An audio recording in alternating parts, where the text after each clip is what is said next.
سرکار صلی اللہ علیہ وسلم کے پیار کی بات کرنی ہے، سبحان اللہ، اس حسین و جمیل کی بات کرنی ہے کہ جس سے زیادہ سونا اللہ نے بنایا ہی نہیں،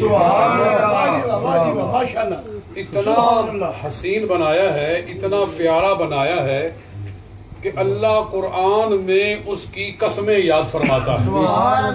سبحان اللہ، اللہ اپنے محبوب کی قسمیں یاد فرماتا ہے، کہیں اللہ اپنے محبوب کی بات کی قسم یاد فرماتا ہے، فرماتا ہے وقیل ہی یا ربی ان ہؤلاء قوم لا یؤمنون، اے محبوب یہ ایمان نہیں لائیں گے مجھے تیری گفتگو کی قسم۔ سبحان اللہ، کہیں اللہ تعالیٰ ارشاد فرماتا ہے والضحیٰ واللیل اذا سجا، اے محبوب تو مجھے تیرے نورانی چہرے کی قسم، کہیں فرمایا مجھے تیری پیاری زلفوں کی قسم، کہیں فرمایا کہ لا اقسم بہذا البلد وانت حل بہذا البلد، اے محبوب مجھے شہر مکہ کی قسم، اس لیے نہیں کہ یہاں کعبہ ہے، اس لیے نہیں کہ یہاں زمزم ہے، یہاں صفا و مروہ ہے، یہاں مقام ابراہیم ہے، حتیم ہے، یہاں سب کچھ ہے،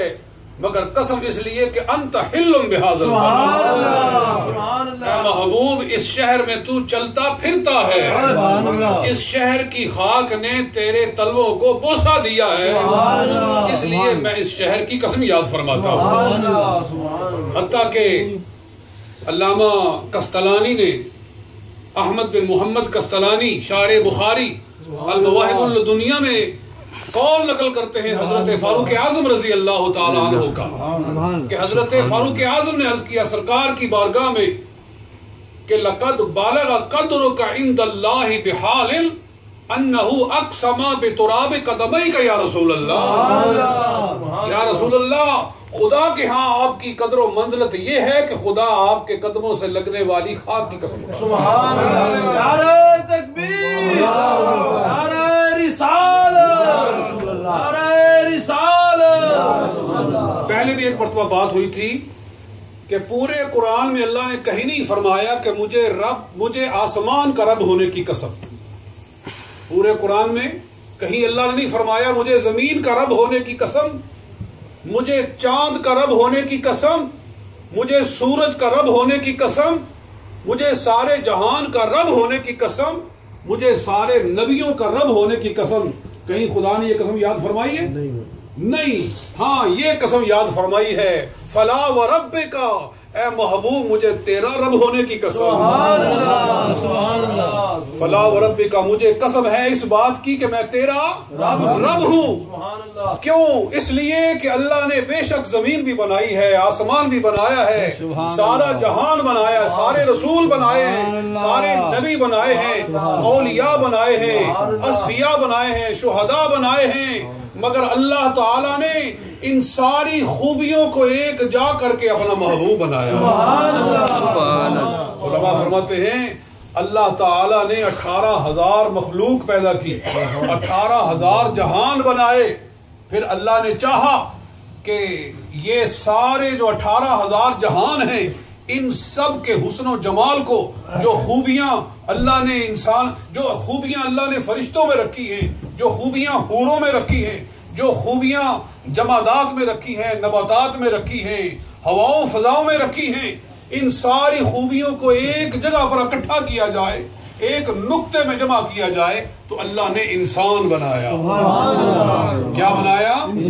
انسان۔ فرمایا لقد خلقنا الانسان فی احسن تقویم، ہم نے انسان کو سب سے پیاری صورت میں بنایا۔ وَلَقَدْ كَرَّمْنَا بَنِي آدَمَ، ہم نے انسان کو سارے جہان سے مکرم بنایا۔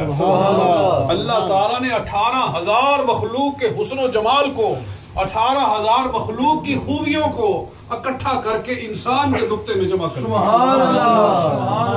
پھر انسان بھی ایک جہان ہے، انسان بھی ایک جہان ہے، ایک عالم انسانیت ہے، ایک جہان بشریت ہے۔ اللہ تعالیٰ نے جہان بشریت کے اندر بھی ہزاروں لاکھوں خوبیاں بکھیری ہوئی ہیں، کسی کو کوئی خوبی دی ہے، کسی کو کوئی خوبی دی ہے، جی کسی کو حسن و جمال دیا ہے، کسی کو اللہ نے سخاوت عطا فرمائی ہے، کسی کو کرم عطا کیا ہے، جی اللہ تعالیٰ نے کسی کو صبر عطا کیا ہے، کسی کو پیار عطا کیا ہے۔ انسانوں کے اندر اللہ تعالیٰ نے ظاہری باطنی ہر طرح کی خوبیاں رکھی ہوئی ہے، پھیلائی ہوئی ہے۔ اللہ نے چاہا کہ عالم بشریت اور جہان انسانیت کی ساری خوبیوں کو اکٹھا کرے۔ اللہ تعالیٰ نے نبوت کا مقام پیدا فرمایا۔ کیا بنایا؟ نبوت کا مقام، کہ خدا جس کو نبی بناتا ہے اس کو ساری انسانی خوبیوں کا مرقع کر دیتا ہے۔ جو نبی بن کر آتا ہے وہ اپنے حسن و جمال کے لحاظ سے، وہ اپنے اخلاق کے لحاظ سے، وہ اپنے معاملات کے لحاظ سے، وہ اپنے علم و فضل کے لحاظ سے تمام انسانوں سے اعلیٰ بن کر آتا ہے۔ سبحان اللہ۔ یہ نہیں کہ ایک آنکھ بند والے کو اللہ تعالیٰ نبی بنا کر بھیج جی وہ کانے کبھی سارے انبیاء کرام کی سیرت آپ پڑھ لو، آپ کو تمام انبیاء کرام کے اندر کوئی ایسا نظر آتا ہے جو جسمانی لحاظ سے عیبدار ہو؟ جی کسی کی نظر میں کمی ہو، جی کسی کے سننے میں کمی ہو، اونچا سنتا ہو، کسی کی زبان میں لکنت ہو؟ جی آپ کہیں گے کہ موسیٰ علیہ السلام، جی موسیٰ علیہ السلام میں تھی، میں کہتا ہوں تھی، اس وقت تک تھی جب تک ان کے سر پہ تاج نبوت نہیں رکھا گیا جی سبحان اللہ۔ جب پیغمبر بنایا تو جس وقت ان کو اعلان نبوت کا حکم دیا اسی وقت انہوں نے عرض کیا تھا وَاحْلُلْ عُقْدَةً مِّن لِّسَانِي يَفْقَهُوا قَوْلِي، اللہ تعالیٰ نے زبان کا فصیح بنا کر بھیجا۔ یہ بات سمجھنے والی ہے جی، یعنی جو کوئی پہلے زبان کے اندر کمی تھی جب نبوت کا اعلان کیا تو اس کو دور کر کے بھیجا۔ اللہ تعالیٰ کو یہ پسند نہیں ہے کہ پیغمبر ہو اللہ کی طرف سے آئے اور لوگ اس پر انگلی اٹھائیں اور دیکھو اس کو تو صحیح نظر نہیں آتا، اس کو تو صحیح سننا نہیں آتا، یہ تو صحیح چل نہیں سکتا، یہ تو صحیح بول نہیں سکتا۔ اللہ تعالیٰ پیغمبروں کو ظاہری خوبیوں کا بھی مرقع اور مجسم بنا کر دے۔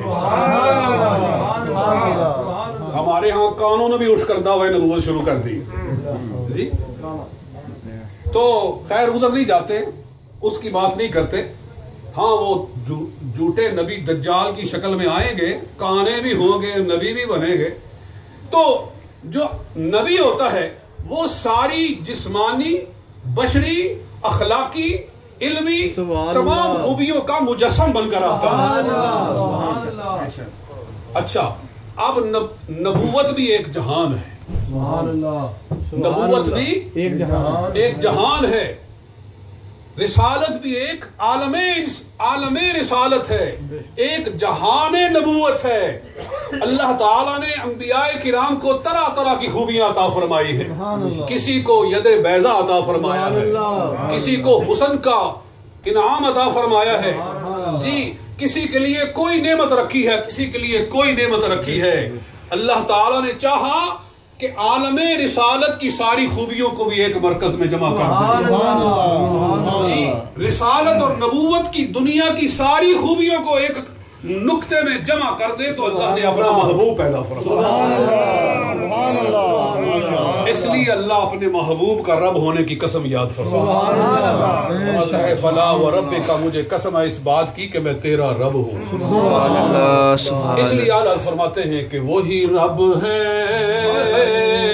جس نے تجھ کو ہمتاً کرم بنایا۔